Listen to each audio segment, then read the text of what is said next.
긴급 속보입니다. 방금 전 일본 도쿄에서 역사를 뒤흔들 사건이 발생했습니다.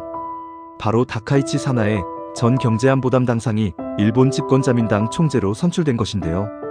결선 투표에서 185표를 얻어 156표에 그친 고이즈미 신지로 농림수산상을 29표 차로 누르고 당선됐습니다. 일본 최초의 여성 총리 탄생 겉으로는 축하할 일처럼 보입니다. 하지만 이 여성 총리의 정체를 알면 한국은 물론 동북아 전체가 얼어붙을 수밖에 없습니다. 다카이치 사나에, 그녀는 정확히 어떤 인물일까요? 1961년 3월 7일생으로 현재 64세입니다.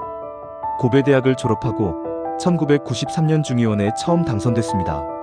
이후 아베 내각 등에서 총무대신을 지내며 역대 최장수 기록을 세웠고, 최근에는 경제안보담 당상으로 과학기술, 우주개발, 지식재산 전략 등을 맡았습니다.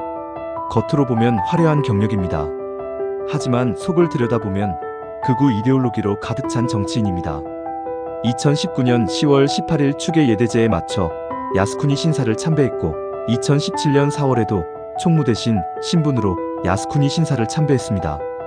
2024년 10월 17일 춘계 예대제에 맞춰 야스쿠니 신사를 참배하였으며, 총재선 이후 첫 번째 참배를 강행했습니다. 그리고 2021년 총재 선거 당시 직책에 관계없이 지금까지 야스쿠니 신사 참배를 해왔다. 결코 외교 문제가 아니다며 계속 참배할 의향을 표명했습니다.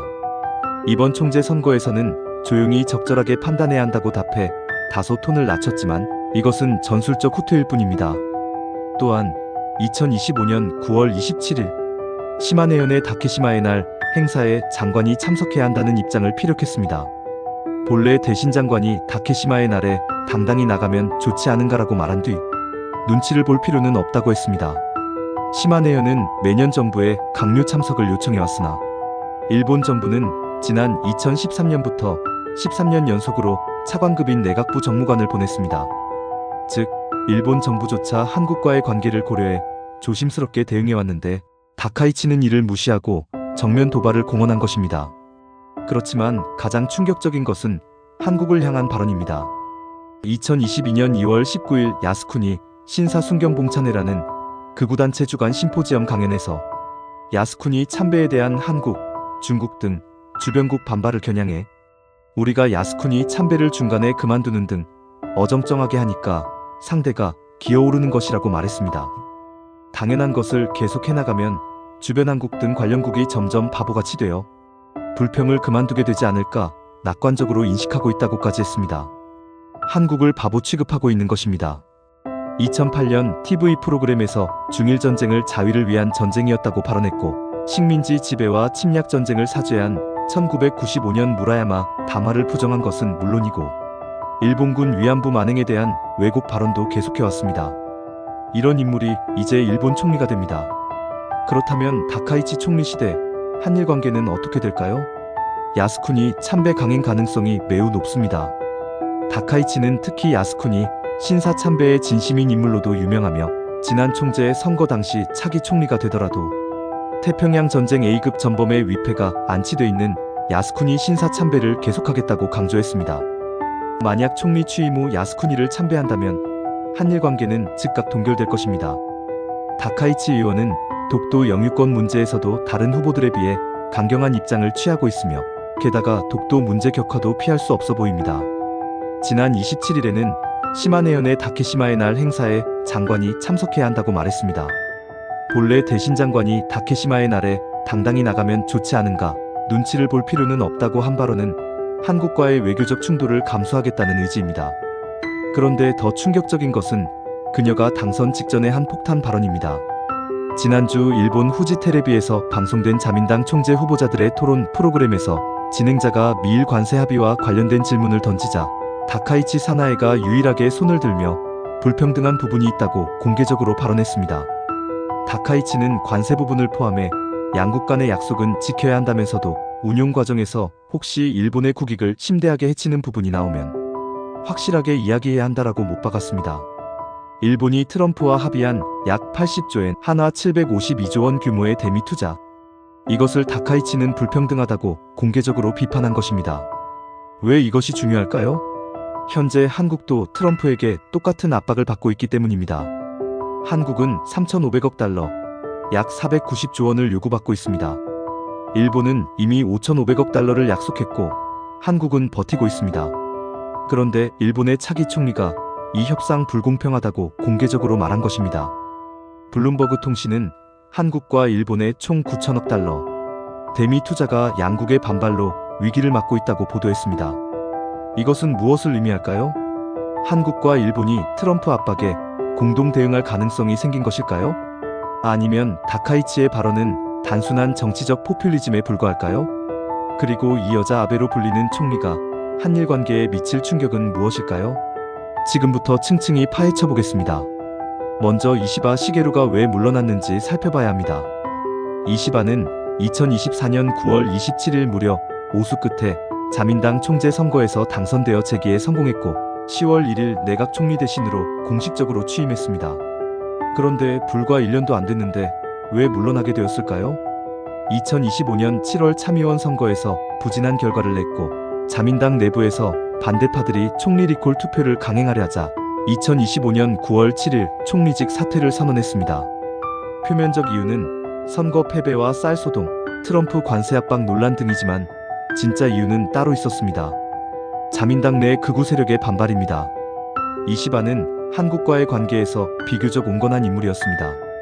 2019년 8월 자신의 블로그를 통해 우리나라가 패전 후 전쟁 책임과 정면으로 마주하지 않았던 것이 여러 문제의 근본에 있다고 말했습니다. 더 나아가 나치 전범 재판과는 별도로 전쟁 책임을 스스로 인정해온 독일과 우리나라의 차이를 인식하지 않으면 안 된다고까지 지적했습니다. 더 나아가 일본에서 보기 드문 기독교 신자인 그는 신사 참배를 거부하고 있습니다. 야스쿠니 참배에 대해 천황이 야스쿠니에 참배하는 건 문제가 안 된다고 할 수 있다 쳐도 정치인이 참배한다는 것이 문제다라고 말했습니다. 한국 입장에서는 그나마 대화가 통하는 인물이었던 것입니다. 실제로 2025년 3월 한중일 외교장관 회의에 조태열 장관이 이시바 총리를 예방했을 때 이시바 총리는 현재의 전략 환경 하에서 한일 한미일 관계의 중요성은 변하지 않는다고 강조하고 상호 신뢰와 존중을 기초로 양국 관계 유지 발전을 위해 계속 협력해 나가자고 했습니다. 그런데 이런 이시바가 자민당 내에서는 이단하였습니다.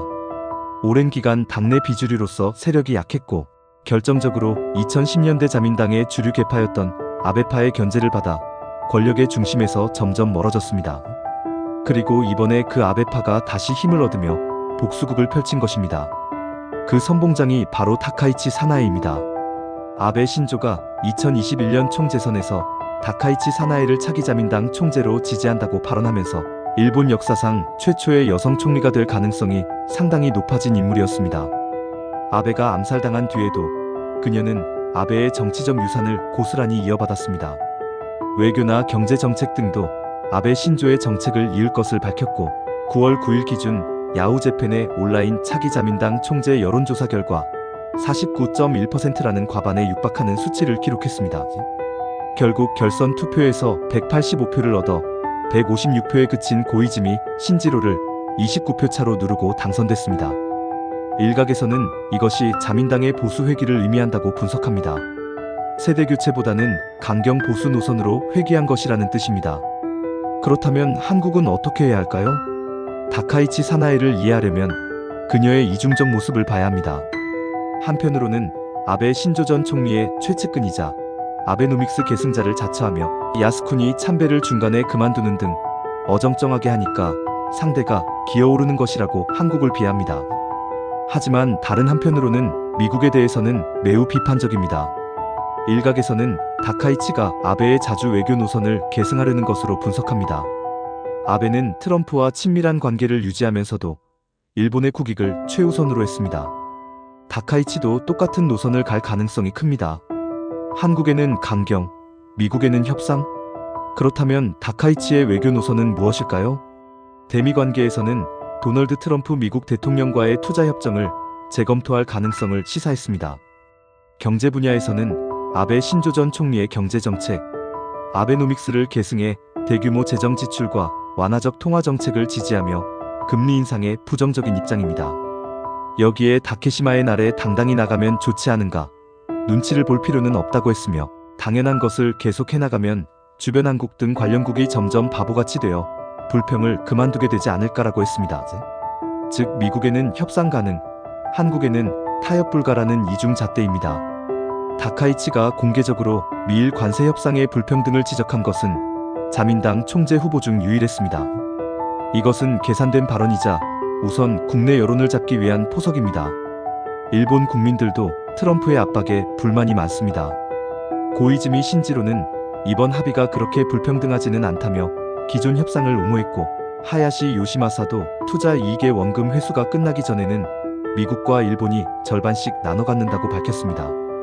하지만 다카이치는 국민 편에 섰습니다. 일본의 국익을 해치면 안 된다는 메시지로 지지를 얻은 것입니다. 동시에 트럼프 압박용 협상 카드로도 활용하려는 의도가 보입니다. 다카이치는 이미 총리가 될 것을 알고 있었습니다. 그 상태에서 불평등하다고 공개 발언한 것은 트럼프에게 보내는 신호입니다. 나는 아베처럼 너와 친하게 지내고 싶지만 무조건 끌려가지는 않는다는 뜻입니다. 궁극적으로는 일본 우선주의를 천명한 것입니다. 그렇다면 한국은 어떻게 해야 할까요? 이론적으로는 한일 공동전선이 가능해 보입니다. 한국과 일본 모두 트럼프의 관세 압박을 받고 있습니다. 일본은 5,500억 달러, 한국은 3,500억 달러 합치면 9,000억 달러입니다. 만약 한일이 공동 대응한다면 트럼프에게 무리한 요구는 받아들일 수 없다는 공동성명을 발표하고 G7, APC 등에서 보호무역주의 반대라는 공동의제를 제기하며 양자 협상이 아닌 다자, 틀로 문제 해결을 시도할 수 있습니다. 이것이 가능하다면 한일 양국 모두 유리합니다. 하지만 현실은 전혀 다릅니다. 다카이치는 한국과의 협력에 상당히 비관적일 가능성이 존재하기 때문인데요.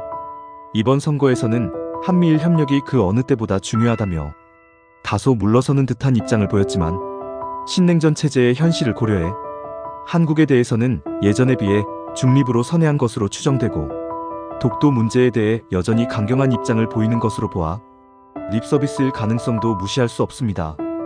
더 가능성 높은 시나리오는 일본 우선, 한국 고립입니다. 다카이치는 한국과 공조하지 않고 트럼프와 재협상을 시도할 수도 있습니다. 오히려 트럼프에게 일본은 5,500억 달러 내는데 한국도 똑같이 내야 공평하지 않겠나? 라고 나올 가능성도 있습니다. 즉, 일본이 미국에게 양보를 받아내는 대신 한국에는 더 큰 압박을 가하는 방식입니다. 한미일 삼각관계의 구조적 모순 여기서 핵심 문제가 드러납니다. 트럼프의 전략은 분할 통치입니다. 한국과 일본을 따로따로 협상하고 서로 경쟁하게 만들어 더 많이 받아내며 일본은 5,500억 달러 냈는데 한국은 왜 안 내냐? 고 압박합니다. 다카이치의 전략은 일본 우선입니다. 독도 야스쿠니로 한국 압박하며 미국에는 협조적 제스처를 보낼 가능성을 배제할 수 없습니다. 이로 인해 한국은 일본과 공조하고 싶어도 다카이치가 거부하는 딜레마에 빠질 수 있습니다. 미국과 협상하려 해도 일본은 냈는데 라는 압박을 받습니다. 결국 고립될 위험이 있습니다. 이것이 바로 다카이치 총리 시대의 유력한 한미일 관계가 될 수 있습니다. 그렇다면 한국은 어떻게 해야 할까요? 우선 트럼프 협상에서 독자 노선을 확립해야 합니다. 일본이 어떻게 하든 한국은 자체 협상력으로 승부해야 합니다. 3,500억 달러 현금 납부 거부, 대출 투자 등 유연한 방식 제한, 마스가 프로젝트 등 전략적 가치 강조가 필요합니다. 일본에는 동맹 원칙을 유지한 채 일정 거리를 두고 외교 채널은 열어둬야 합니다. 왜냐하면 자민당은 여전히 일본 국회 내 최대 정당이지만 최근 선거에서 연립 여당이 참의원과 중의원 모두에서 과반을 상실하면서 야당과의 협력이 필수적인 상황이기 때문입니다. 즉, 다카이치가 아무리 강경해도 국회에서 제동이 걸릴 수 있습니다. 만약 다카이치가 한일 관계를 극도로 악화시킨다면 미국이 중재에 나설 수밖에 없습니다.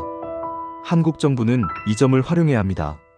이재명 정부는 윤석열 정부 시절 구축된 한미일 협력 체제를 일정 부분 유지하되 자주 외교를 강화하는 방향으로 가고 있습니다. 마지막으로 역시나 경제 관련 타격이 생길 가능성이 있습니다.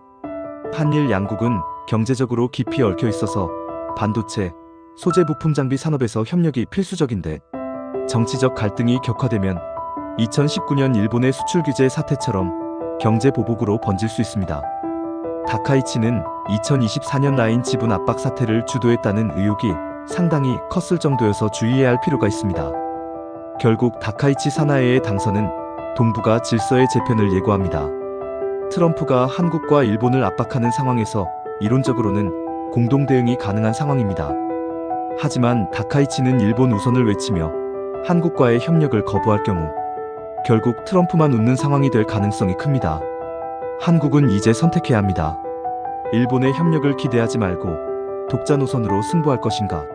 아니면 미국을 통해 일본을 견제할 것인가? 다행히 한국에게는 카드가 있습니다. 반도체, 배터리, 방산. 이 세 가지는 미국이 절대 포기할 수 없는 분야입니다. 트럼프가 아무리 압박해도 한국이 버티면 결국 미국이 양보할 수밖에 없습니다. 다카이치가 아무리 야스쿠니를 참배하고 독도를 도발해도 한국의 전략적 가치는 변하지 않습니다. 역사는 반복되지 않습니다. 한국은 더 이상 과거의 한국이 아닙니다. 오는 15일 소집되는 임시국회에서 제104대 총리로 지명될 전망인 다카이치는 당선 직후 할 일이 산더미처럼 많다며 많은 정책을 빠르게 실행해야 한다고 말했습니다. 저 자신도 워라밸 일과 삶의 균형이라는 말을 버릴 것이라며 일하고 일해갈 것이라고 강조했습니다. 아베의 유산을 그대로 실행할 것입니다.